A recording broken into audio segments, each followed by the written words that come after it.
বন্ধুরা আবারও একটা খুবই গুরুত্বপূর্ণ ভিডিও নিয়ে তোমাদের সামনে চলে এসেছি। বন্ধুদের কাছে রিকোয়েস্ট করছি ভিডিওটা নো স্কিপ করে পুরোটা দেখার জন্য।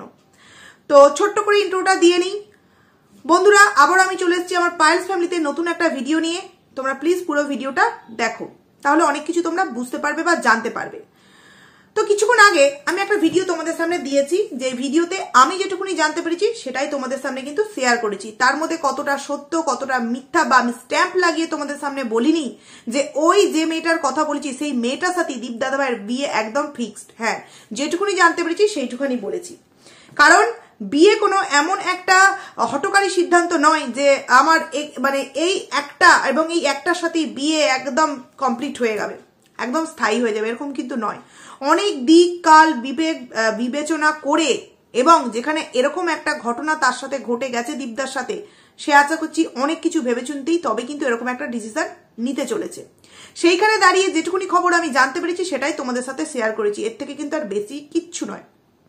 এইবার অনেকে আমাকে দেখছি প্রশ্ন করছে একটা কথা, যে দীপদার এই মানে নতুন জীবনে পদার্পণ করাটাকে আমি সাপোর্ট করছি, তাহলে রিনার করাটাকে, রিনার নতুন জীবনে যাওয়াটাকে আমি কেন সাপোর্ট করিনি? বা আরো একটা জায়গায় প্রশ্ন উঠছে যে রিনা যখন তার সন্তানকে নিজের কাছে নিয়ে যাবে বলেছিল, তখন আমরা প্লাস দীপদাভাই বলেছিল যে তার নিজের বাবার এত বড় বাড়ি থাকতে, আমরাও বলেছিলাম তার বাবার এত বড় বাড়ি গাড়ি এত জায়গা জমি থাকতে, ঠাকুমা দাদু বাবা থাকতে সে কেন অনাথের মতো অন্যদের বাড়িতে গিয়ে মানুষ হবে? সেখানে আজকে প্রশ্ন করা হচ্ছে যে সেই যদি রিনার কাছে থেকে সে অনাথের মতো মানুষ হয়, মায়ের কাছে থেকে অন্য মানে সৎ বাবার কাছে যদি থাকে, সেইভাবে নাকি ভালোবাসা দেবে না, তাহলে আজকে দীপদার সাথে যে মেয়েটার বিয়ে হতে চলেছে সেই মেয়েটা এসে যে কিষাণুকে নিজের সন্তান রূপে গ্রহণ করবে বা সন্তান রূপে ভালোবাসবে, তার কি কোনো গ্যারান্টি আমরা দিতে পারবো? তাহলে কেন এখন আমি দীপদা ভাইয়ের এই নতুন সম্পর্কটাকে সাপোর্ট করছি, এরকম প্রশ্ন করা হয়েছে। এছাড়া আরো কিছু তোমাদের সামনে গুরুত্বপূর্ণ তথ্য নিয়ে এই ভিডিওতে কিন্তু আমি আলোচনা করছি। প্রথমে তো একটা কথা বলি, দেখো বন্ধুরা, দীপদা কিন্তু আগে ভাগে কোনো মেয়ের সাথে সম্পর্কে জড়ায়নি বা নিজে আগে ভাগে কিন্তু কারোর সাথে নিজের বৈবাহিক সম্পর্কটা তৈরি করার জন্য ডিসিশন নিয়ে নেয়নি। আগে তার জীবন থেকে চলে গেছে তার ছোট্ট কিষাণুর মা, মানে দীপদার ওয়াইফ রিনা। সে তার পরকীয়াকে কেন্দ্র করে চলে গেছে, এবং সে কোথায় চলে গেছে? অন্য একটা মানে এখন বাবার বাড়িতে থাকলেও সে ভবিষ্যতে তো কোনো একটা ছেলের বাড়িতে উঠবে, তো সেখানে সেই মা ছাড়া তার কিন্তু আর কোনো কেউ চেনা পরিজন নেই। হ্যাঁ, মানুষ থাকতে থাকতে চেনা পরিজন হয়ে যায়, কিন্তু সেখানে তার মা ছাড়া আর কিন্তু তার কেউ চেনা নেই। বাবাও হবে সৎ বাবা, বাবার যে মা বাবা সেও হবে সৎ ঠাকুমা দাদু, কিন্তু এইদিকে দেখতে গেলে দেখা যাবে দীপদা প্লাস তার মা বাবা প্লাস তার পাড়া প্রতিবেশী প্লাস সেখানে যে সমস্ত আত্মীয় স্বজন আছে, সে রিনার তরফেরই বলো আর দীপদার তরফেরই বলো, প্রত্যেকেই এই আমাদের কিষাণুর সাথে ওতপ্রোতভাবে কিন্তু জড়িত আছে। তাহলে সে কি করে অনাথের মতো সেখানে মানুষ হবে?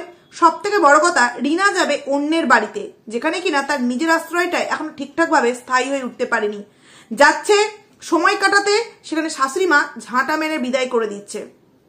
অপরদিকে এটা কিষাণুর নিজের বাড়ি, ভবিষ্যতে যাই হোক না হোক সমস্তটা কিন্তু কিষাণুরই হবে। তাহলে কি করে সে এই বাড়িতে অনাথের মতো মানুষ হচ্ছে বলো তো বন্ধুরা? এবং আমি আমার ভিডিওর আগেই বলেছি যে মানছি তুমি নতুন সম্পর্কে যেতে চাইছো, কারণ যাওয়াটা প্রয়োজন। একটা ছেলে হিসেবে, একটা যথেষ্ট অ্যাডাল্ট ছেলে হিসেবে তার যে চাহিদাটা প্রয়োজন, তার জন্য নতুন সম্পর্কে যাওয়া প্রয়োজন। এবং যদি সংসারকে দেখা যায় তাহলে বাবা মার বয়স হচ্ছে, সন্তান বড় হচ্ছে, তাকে মানুষ করার জন্য কিন্তু একটা মানে মানুষের কিন্তু খুবই প্রয়োজন, যার জন্য তাকে নতুন সম্পর্কে যেতেই হবে। কিন্তু এইগুলো যদি আমি বাদ দিই, কিষাণুর অভাবটা কি আছে? নিজের বাড়ি আছে, নিজের গাড়ি আছে, আর এগুলো তো আমরা প্রত্যেকে জানি যে এইগুলো সমস্ত কিছুর অধিকারীকে একটা মাত্র একজনই হচ্ছে, সে হচ্ছে কিষাণু। আমি আমার আগের ভিডিওতেই বলে দিয়েছি যে কোনোদিনও যদি তোমার শাসনটা কিষাণুর চোখ দিয়ে জল স্বরূপ বেরিয়ে আসে, সেটা কিন্তু আমরা মেনে নিতে পারবো না। তখন কিন্তু তোমাকে নিয়ে নেগেটিভ ভিডিও করতে বাধ্য হবো। যেরকমটা আগের ভিডিওতে আমি বলেছি সেরকমটাই কিন্তু করব। কারণ কি, কারোর কাছেই কিন্তু আমরা বিক্রি নই যে কারোর ভুলগুলোকে তুলে ধরবো, বিশেষত একটা বাচ্চার সাথে। তাহলে এবার তোমরা বন্ধুরা বিচার করে বলো তো, রিনা যেখানে নিজের স্থায়ী ঠিকানা এখনো পর্যন্ত করে উঠতে পারেনি, এবং যেই ছেলের হাত ধরেছে, জানতাম কোনো একটা ভালো ছেলের হাত ধরেছে, সেখানে তার সত্যিই পরিবেশ ভালো, কালচার ভালো, যেই ছেলের হাত ধরেছে সে তো মানে আগে ভাগেই কত না নোংরামোর সাথে জড়িত আছে। নিজের মানে চুরি থেকে তাছাড়া আদার্স অনেক কিছু মেয়ের সাথে সম্পর্ক ঘটানো থেকে অনেক কিছুতে তার নামে ব্যাড রেকর্ড একটা আছে। সেই জায়গায় দাঁড়িয়ে কিষাণু সেই বাড়িতে যখন যাবে সে কি সুশিক্ষায় মানুষ হতে পারবে না। কিন্তু এইখানে সবাইকার মানে চোখের সামনে যদি তার উপর তার সৎ মা কিছু একটা করে, সেখানে শুধুমাত্র বাবা নয়, সেখানে তার ঠাকুমা, দাদু, পাড়া প্রতিবেশী, পাশের বাড়ির যে সে মানে আমাদের কিষাণু যাকে বউ বলে সবাই থাকবে, তারা কিন্তু প্রত্যেকে বলতে পারবে। কিন্তু ওখানে রিনার কাছে গেলে সেই কথাটা কি বলতে পারবে? কারণ ওখানে কিষাণুর নিজের বলতে শুধুমাত্র রিনা কি পাবে। তাহলে রিনার কাছে যাওয়া আর দীপদার কাছে থেকে মানুষ হওয়ার মধ্যে তোমরা এই যে আমাকে প্রশ্নটা করছো যে ওখানে যখন যদি যেতে চেয়েছিল সেটাকে সাপোর্ট না করে তুমি এটাকে সাপোর্ট করছো, কি করে তাহলে সম্ভব? একটা বাবাও যেমন সৎ বাবা যেমন আপন হতে পারে না, তেমন কি একটা সৎ মা কি কখনো আপন হতে পারে না? আমি কখনোই বলছি না যে একটা সৎ বাবা আপন হতে পারে না বা একটা সৎ মা আপন হতে পারে না। আবার অনেক সৎ বাবাও আপন হয়ে যায়, অনেক সৎ মাও কিন্তু আপন হয়ে যায়। কিন্তু তোমরা যদি বিষয়গুলোকে ভেবে দেখো তাহলে কিন্তু অনেক আকাশ পাতাল তফাৎ। কিষাণু ওখানে গিয়ে কিন্তু কোনো জোর জার মুলুক তার করতে পারবে না রিনার কাছে গিয়ে, কারণ পুরোপুরি যা কিছু সমস্ত কিছু কিন্তু ওই রিনার যে দ্বিতীয় স্বামী হবে। কিন্তু এখানে কিষাণু একটু বড় হলে ওর জোর জার মুলুকতারটা করতে পারবে কি? এটা আমার বাড়ি, এটা আমার বাড়ি, এটা আমার ঠাকুমা দাদুর বাড়ি, এখানে আমি আমার মতো যা ইচ্ছা তাই করতে পারবো। যা ইচ্ছা তাই মানে ওখানে বলছে সুন্দরভাবে মানুষ হওয়ার কথা বলছি। যদি তার উপর তার সদমা কোনোরকম কোনো কিছু টর্চার বা অত্যাচার করেও সেখানে বলার মতো তার রাস্তা থাকবে। কিন্তু ওখানে কার কাছে নিজের কথাটা জানাবে বলো তো একবার বন্ধুরা? বা এখানে তার যে নিজের বাড়ি সমস্ত কিছুই তো আছে। তাহলে ওখানের থেকে এখানে তো মানে এখানে সৎ মায়ের প্রশ্নই উঠছে না। মা যদি নাও দেখাশোনা করে তার মা আস্তে আস্তে আশা করছি কিষাণু মিনিমাম আর একটু বড় হয়ে যাবে। এবং আমাদের দীপদার মার যত এখনো পর্যন্ত যেই রকম মানে কর্মশক্তি আছে তাতে আশা করছি সে যথেষ্ট ভালোভাবে কিন্তু মানুষ করে ফেলতে পারবে কিষাণুকে। কিন্তু ওই যে বললাম একটা সংসারের সারাদিনের ধরো নতুন কেউ যদি একটা তাদের সংসারে আছে রান্না বান্নাটা কিছুটা দেখে নিল বা টুকটাক ঘরের কাজকর্ম দেখে নিলে আমাদের মাসিমা কিন্তু কিষাণুর দিকটা খুব ভালোভাবে বুঝে নিতে পারবে, খুব ভালোভাবে কিন্তু ইজিলি বিষয়টাকে গুছিয়ে নিতে পারবে। এটাই জাস্ট আমি তোমাদেরকে কিন্তু বলতে চাইছি। এইবার আসছি যে কথাটা তোমাদের সামনে আমি বলতে চাইছি যে দুদিন আগে এই দালাল আমাদের সীমাদিকে নিয়ে কতই না নোংরামো কথা ওয়াইটিতে রটনা রটিয়ে গেল যে সীমাদির সাথে নাকি দীপদার একটা অবৈধ সম্পর্ক। দীপদা আজকের ভিডিওতে বলেছে যে যখন সমস্ত ঘটনাটা তোমরা জানতে পারবে আসল কথাটা, তখন যারা আমার সম্পর্কে বাজে বাজে কথা রটিয়ে দেয় তাদের মুখে থু পড়বে। আমি তো বলবো থু নয়, মানে গোবর এছাড়া আরো যে সমস্ত নোংরা বর্জ্য পদার্থ আছে সেই সমস্ত বিষয়গুলো কিন্তু এই সমস্ত মানুষদের কিন্তু মুখে পড়বে। তো তারা আজকে চুপ কেন? তারা তাদের হার স্বীকার করতে পারছে না যে না আমরা তাহলে এতদিন ভুল বলেছি। ভাবো একটা দাদা ভাইয়ের মানে দাদা আর এই ভাই আর দিদির সম্পর্কে কতটা নোংরা জায়গায় নিয়ে গেছে এই সমস্ত দালালেরা এবং দালালের কিছু সাপোর্টকারী ভিউয়ার্সরা। সেখানে দাঁড়িয়ে সে বলছে যে কি সে ডিজার্ভ করে যে একটা ভালো মেয়ের সাথে সম্পর্ক গঠনের জন্য, মানে বৈবাহিক সম্পর্ক তৈরি করার জন্য। তখন এই দালাল বলছে কিসের ডিজার্ভ? দাঁড়া না, দুদিন পর দেখতে পারবি। তুই বললি না যে 18 বছর বয়সী একটা ব্রাহ্মণ পরিবারের মেয়েকে নিয়ে যে নাকি সুন্দরভাবে সংসার করতে পারে না, সে আবার কিসের কি ডিজার্ভ করে? 18 বছরের বয়সী মেয়ে শুধুমাত্র পাকাপোনা করে এমন একটা ছেলের সাথে মানে প্রেম করে ফেলেছিল যার মানে বাড়ি থেকে সেই বয়সে সেই মেয়েটার বিয়ে দিয়ে দিয়েছিল। না হলে ভেবে একবার দেখো, একটা ব্রাহ্মণ বাড়ি মানে যথেষ্ট একটা ভদ্র ফ্যামিলি, সেই বাড়ির মেয়েকে 18 বছর বয়সে বিয়ে দেওয়ার এত কি তারা পড়েছিল? জানতাম দেখতে কুৎসিত, বিয়ে দিতে পারবে না, তাই বাবা মা আগে ভাগে মানে পাঠি খেদাতে চাইছে যাকে বলে, যদিও এটা করাটা একেবারেই উচিত নয়।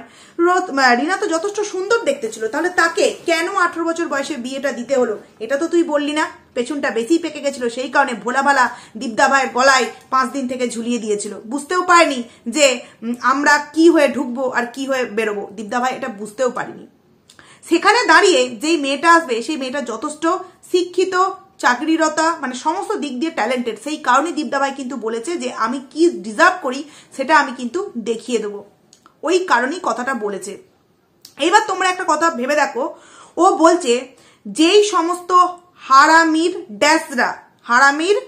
ড্যাসরা, বুঝতে পারছো কি বলতে চাইছি? তারা যারা আমি দীপদাকে মানে দীপকে ওই সীমাদির সাথে সম্পর্কে জড়িয়েছি, যারা আমাকে বাজে কমেন্ট করতে আসিস, তারা পেছনের ভিডিওগুলো দেখে আসবে যা কি নোংরা তাদের সম্পর্ক। আচ্ছা, আমি এখানে বলছি, আমি ওই রকম বাজে ভাষা তো বলবো না, আমি বলবো যারা মানুষের বাচ্চা আছো, যারা মানুষের বাচ্চা আছো, তারা প্রত্যেকে গিয়ে দেখে আসো দীপদাভার প্রতিটা ভিডিও, যে কোন ভিডিওটাতে দীপদা এবং সীমাদি ভাইয়ের এমন কিছু নোংরা জিনিস দেখতে পেয়েছো যেখান থেকে তাদেরকে আমরা অবৈধ সম্পর্কে তারা জড়িত হয়েছে, এইটা আমরা ওয়াইটির সামনে জানান দিতে পারি। কিন্তু হ্যাঁ, আমরা রিনার অবৈধ সম্পর্কে মানে ও পরকীয়া সম্পর্কে জড়িত হয়েছে আমরা কি করে জানান দিয়েছি, তার সেক্সুয়াল যে চ্যাটিং, যে ভিডিও মানে কল রেকর্ড, যে একটা ভয়েস, সেখানে রিনা নিজে বলেছে যে তুমি ঘরে থাকবে আর ও বাইরে থাকবে। তারপরে রিনা এটাও বলেছে যে তার কমিউনিটি পোস্টে যে হ্যাঁ আমি অমুক নামের একটা ছেলেকে এরকম এরকম করি, ও আগেও ছিল, এখনো আছে, ভবিষ্যতেও থাকবে, ও নিজের মুখে বলেছে। কিন্তু দীপদার সাথে সীমাদি ভাইয়ের মানে দীপদার যে পেছনের যে ভিডিওগুলো আছে, ব্যাকের ভিডিওগুলো, এই যে দালাল বলছে যে যারা হারামির ড্যাশ আছো তারা গিয়ে দেখে আসকে যাও, তারপরে আমাকে বাজে কমেন্ট করবে। তো যারা মানুষের বাচ্চা আছো প্রত্যেকে দেখে আসো গিয়ে যে কোন ভিডিওটায় কোন নোংরামো জিনিস মানে ভাই আর দিদির মধ্যে দেখতে পেয়েছো যেখান থেকে এই দালাল তাদের সম্পর্কে এইরকম অবৈধ একটা স্ট্যাম্প লাগিয়ে দিয়েছে। তোমরা গিয়ে একবার যারা মানুষের বাচ্চা আছো দেখে আসো তো। আশা করছি প্রত্যেকেই আমরা মানুষের বাচ্চা, আমরা কেউই কোনো মানে নোংরা জিনিসের বাচ্চা, আমরা প্রত্যেকেই মানুষের বাচ্চা। বলতেও ঘেন্না লাগে যে এই দালাল নিজেই কথাগুলোকে বলে নিজের বাবা মাকে কতটা ছোট করছে, নিজে একবারও ভাবে না। কন্টেন্টের জন্য মরিয়া হয়ে জাস্ট পাগল হয়ে গেছে যে আমি অপর কাউকে যদি হারামির বাচ্চা মানে সরি বলি, তাহলে আমাকেও তো কেউ কমেন্টসে রিপ্লাই দিতে পারে, তো সেটা আমি কেন নেব? আমার জন্য আমার বাবা মা কেন কথা শুনবে, তাই না? তার থেকে বরঞ্চ আমি সেই কথাটা বলবই না, আমি আমার অন্য পার্সনকে আমি বলবই না এমন কোনো কথা যার জন্য আমার বাবা মার উপরও সেই তীরটা আসতে পারে। জানি না এ কিসে শিক্ষিত, মানে কন্টেন্টের জন্য এতটাই পাগল হয়ে গেছে যে যা নয় তাই মুখে বলে যাচ্ছে। একবার ভেবে দেখো বন্ধুরা, তোমরা যারা ভিউয়ার্স অনেকেই আছো, আজকের আমি বলতে বাধ্য হচ্ছি এস রয়, আমার মনে হয় এস রয় যখন আমি ঢুমকি এবং মৌদি ভাইকে নিয়ে ভিডিও করতাম আমাকে নেগেটিভ কমেন্টে পুরো ভরিয়ে দিত, কিন্তু সে আজকে আমাকে সে পজিটিভ কমেন্ট করছে। কিন্তু তা বলে সেই দিন আমি তাকে কিন্তু কোনো বাজে কমেন্টস বা বাজে ল্যাঙ্গুয়েজ ইউজ করে গালমন্দ করিনি, কারণ সেই দিনটার কন্টেন্টে আমি যাকে চুজ করেছি সেই মানুষটার ভালো লাগেনি, তাই আমাকে নেগেটিভ কমেন্ট করতো। কিন্তু আজকে আমি যাকে নিয়ে ভিডিও করছি সেই মানুষটা তাকে সাপোর্ট করে, তাই সে আমাকে পজিটিভ কমেন্ট করছে। তা বলে আমি তাদেরকে কখনো এর বাচ্চা, ওর বাচ্চা, তার বাচ্চা কিন্তু বলতে পারি না, কারণ ভিউয়ার্সদের জন্যই কিন্তু আমাদের ওয়াইটিতে এই অস্তিত্ব। ভিউয়ার্সদেরকে যদি আমরা এইভাবে একটা নেগেটিভ কমেন্ট করলো বলে তাকে যদি তার জন্মবৃত্তান্ত নিয়ে আমরা প্রশ্ন করি, তাহলে পরক্ষণে যে ভিডিওটা আমি দেব সেটাতে সে হয়তো আমাকে সাপোর্ট করতেও পারে। তাহলে তো সে আমাকে সাপোর্ট করবে তো পরের কথা, সে ভাববে এ যে মুখের ভাষা একটা নেগেটিভ কমেন্ট সহ্য করতে পারে না, উল্টে বাবা মাকে নিয়ে টানাটানি করে, এই মেয়ের কাছ থেকে আমরা কি ভিডিও দেখবো? কিন্তু হ্যাঁ, কিছু কিছু মানুষ আছে যারা কিনা এই দালাল মানে যাই করুক নাই করুক সবেতেই সাপোর্ট। যেমন বলছে যে 365 দিন নাকি দীপদার ভিক্ষা ডে হয়। তো সেই জায়গায় দাঁড়িয়ে আমি দেখতে গেলে বলবো যে ভিক্ষাটা তো সে চেয়ে নিচ্ছে না, তাকে সেই গিফটগুলো দিদিভাই মানে ভিউয়ার্সরা পাঠাচ্ছে, তারা তাদের ভালোবাসার জন্য পাঠাচ্ছে। অ্যাকচুয়ালি তোকে কেউ পাঠাচ্ছে না তো, ওই যে চকলেট দেখিয়ে খাচ্ছিলিস পাঠিয়েছিল, তার মানে তুইও ওইগুলোকে ভিক্ষা করে এনেছিলিস, এনে খাচ্ছিলিস। হ্যাঁ, দীপদা ভাই নিশ্চয়ই কার্ড দিয়ে সবাইকার ঘরে ঘরে পাঠাচ্ছে না যে তুমি আমাকে গিফট দাও, গিফট পাঠাচ্ছে এবং সেগুলো আমাদের সাথে শেয়ার করছে। দেখা যায় রিনাকেও গিফট পাঠিয়েছে, তাহলে রিনাও তো নিশ্চয়ই ভিক্ষা করছে, তাই তো? তোর কথা অনুযায়ী তো রিনাও তাহলে ভিক্ষা করছে নাকি? আরো একটা যে গুরুত্বপূর্ণ কথা বন্ধুরা, এই দালাল বলছে যে দীপদা ভাই আজকে যে রেস্টুরেন্টে কফিটা খেলো এবং তোমার স্টার্টারটা যে নিল ফিশ বল বা চিকেন বল, ওটা ফিশ বলই হবে, তো সেখান থেকে দাঁড়িয়ে আমাদের দীপদা ভাই নাকি ওটা অ্যাক্টিং করেছে, জাস্ট রিনা করেছে, রিনাকে ফলো করে এই জিনিসগুলো করছে। তাহলে তো আমরাও এটা বলতে পারি দীপদা ভাই প্রথম বাড়িতে ফিস্টের বিষয়টা তুলেছিল, সেই কারণে রিনারাও ফিস্টটা করেছিল। বলছে ওর ফোন কিনলো, বন্ধু তোমার ফ্যামিলি খাওয়ালো, দীপদাও সেটা থেকে নাকি ফ্যামিলি খাওয়ালো। শপিং মলে নাকি কোনোদিনও কেনাকাটা করতে যেত না, অথচ আমি আমার ট্যাগপাইল আইডিতে তোমাদেরকে কিন্তু অনেক এরকম ভিডিও দিয়েছি যেখানে আমি নিজের দেখিয়েছি যে দেখো কত শপিং মলে গিয়ে জামা কাপড় কিনেছে। কিন্তু এখন কি বলা হচ্ছে, রিনা গেছে তবে নাকি দীপদা ভাই তার বাবা মাকে নিয়ে শপিং মলে গেছে। এছাড়া বলা হচ্ছে যে সে তার স্পেশাল বন্ধুকে নিয়ে খাওয়াতে গেছে, সেইটা দেখে নিজের ভিডিওতে নকল করে মানে স্ক্রিপ্ট লিখে আমাদের সামনে বোঝাতে চাইলো যে তার সামনে কেউ একজন বসেছিল, কিন্তু ওটা নাকি ফলস। হেডফোনে কথা বলেছে সেই মানুষের সাথে এবং আমাদের সাথে জাস্ট অভিনয় করে দেখিয়েছে সামনে কেউ ছিল। আচ্ছা, আমি মেনে নিচ্ছি যদি এটা মিথ্যে হয়েও থাকে, তাহলে তোর কোথায় এত জ্বলছে যদি এটা মিথ্যে হয়েও থাকে? আর এটা যে মিথ্যে, তুই কোন রিজনগুলোকে ধরিয়ে আমাদের সামনে প্রুফ দিচ্ছিস যে দীপদা ভাই ভালো ড্রেস পরে যায়নি, দীপদা ভাই তোমার যেখানে যায় সুন্দরভাবে একদম মানে কি বলবো দাড়ি টাড়ি পরিষ্কার করে একবার যায়, সেখানে আজকে একদম চাপদাড়িতে ভর্তি, সেরকম করে কি যাবে? হয়তো তার যে নতুন জীবনসঙ্গী সে এইভাবে দেখতেই তাকে পছন্দ করে, এইভাবে দেখতেই পছন্দ করে, সেই কারণেই হয়তো এই সেখানে গেছে। সে হয়তো বলেছে যে তুমি যেইভাবে নর্মাল ভাবে থাকো তুমি কিন্তু সেইভাবেই আসবে, কোনো রকম কোনো কিছু কিন্তু তুমি সেজে গুজে আসবে না, সেই কারণেই করেছে। এবং আমি তো আমার যেটুকুনি দেখো, আমি এইখানটায় আমিও শিওর নয় যে সত্যিই সামনে কেউ ছিল কি ছিল না, কারণ ও উদাহরণ দিচ্ছে 1 কাপ কফি। আরে ভাই, কফিটা তো আমাদের সামনে নাও দেখাতে পারে, যেরকম রেস্টুরেন্টে গিয়ে রিনা আমাদেরকে দেখালো 5টা কাপ আছে চায়ের, অথচ ও কাউকে ইশারা করছে। ওখানে কিন্তু আরেকজন ছিল, কিন্তু আমরা কি দেখতে পেয়েছি? দেখতে পাইনি। সেখানে হয়তো ছিল, আবার নাও থাকতে পারে, এটা তো আমিও দেখিনি, আবার দালালও দেখেনি। তাহলে দালাল এত সুন্দর স্ট্যাম্প লাগিয়ে বলে দিল যে আমাদের দীপদা নাকি অভিনয় করছে, বলছে কথা বললে নাকি সামনাসামনি কথা বলা যায়। কিন্তু আমি যতদূর দেখলাম দীপদা ভাই লজ্জা পেয়ে কথাগুলো বলছিল, জাস্ট চোখ নিচু করে হাসতে হাসতে কথাগুলো বলছিল, মানে লজ্জা পাচ্ছিল। এবং তোমরা দেখবে মানে দীপদার কাছে যদি কোনো তোমার কন্ট্রোভার্সি দিদিরাও যায়, অনেকেই গেছে দেখেছি, তাদের সামনেও কিন্তু খুব একটা বেশিক্ষণ কথা বলতে পারে না। এবং কথা বললে দেখেছি তাদের দিকে 1 সেকেন্ড কথা বলবে তো ক্যামেরার দিকে মানে 10 মিনিট ধরে কথা বলবে, মানে চোখে চোখ দিয়ে কথা বলতে দীপদা ভাই লজ্জা পায়। তো হতেই পারে যে সামনে এরকম কেউ বসে আছে, তো তার সত্ত্বেও সে মাথা চোখ নিচু করেই কথা বলছে, কারণ সবাইকে যে চোখে চোখ রেখে কথা বলতে হবে এর কোনো কিন্তু মানে নেই। কারণ দীপদা ভাই এইসব বিষয়ে কিন্তু এত অ্যাডভান্স না, যেরকমটা রিনা পাশে সন্তান রেখে, স্বামী রেখে, শাশুড়ি শ্বশুর রেখে সেক্সুয়াল চ্যাটিং এর মাধ্যম ধরে কিন্তু তার সাথে নিজের শরীরের অর্ধেক অংশ আদান প্রদান পর্যন্ত হয়ে গেছে, যেটা কিন্তু মানে যেটা আমরা প্রত্যেকেই জানি বন্ধুরা। সেখান থেকে দাঁড়িয়ে দীপদা তো আর এতটা অ্যাডভান্স নয় যে এত কিছু প্রথম দেখাতেই করে ফেলতে পারবে। তবে এখানে কিন্তু আমি শিওর নয় যে দালাল যে কথাটা বলছে যে ওখানে কেউ ছিল না, আমি তোমাদেরকে বলছি না যে হ্যাঁ ছিল। আমি যতদূর আমার ভিডিওটা দেখে মনে হয়েছে যে দীপদা ভাই লজ্জা পেয়েছে, এই যে মুচকে মুচকে হাসি, এটা কিন্তু লজ্জা পেয়েছে সেই কারণেই। নিশ্চয়ই তো সামনে কেউ ছিল, আমি গ্যারান্টি দিতে পারছি না, তবে মনে হলো হ্যাঁ নিশ্চয়ই কেউ একজন ছিল। এতটা মিথ্যে ভাবে আমাদের সামনে ভিডিওতে দেবে না, কারণ কি খুব ভালো করে দীপদা ভাই জানে যে আমরা কিন্তু ওই আশপাশ থেকে অনেক খবর কিন্তু পাই, অনেক খবরাখবর কিন্তু পাই, সেখান থেকে এত বড় মিথ্যে কথা বলতে পারে আমার কিন্তু মনে হয় না। আমরা ভিডিওটাকে আমি এখানেই এন্ড করছি। তোমরা এই কথাটা অন্তত জানিও যে আমি কিষান সম্পর্কে যে কথাটা বললাম, যে ওখানে গেলে তো কিষান শুধু রিনাকে পাবে, এছাড়া কিছুই পাবে না। এবং এখানে থাকলে সৎ মা যদি তার উপর সেইভাবে দেখভাল নাও করে, পাড়া প্রতিবেশী আত্মীয় স্বজন, তার ঠাকুমা দাদু, এমনকি সে যখন আস্তে আস্তে বড় হবে নিজের অধিকার কিন্তু নিজে দেখাতে পারবে, কিন্তু সেই বাড়িতে কি নিজের অধিকারটা সে দেখাতে পারবে না।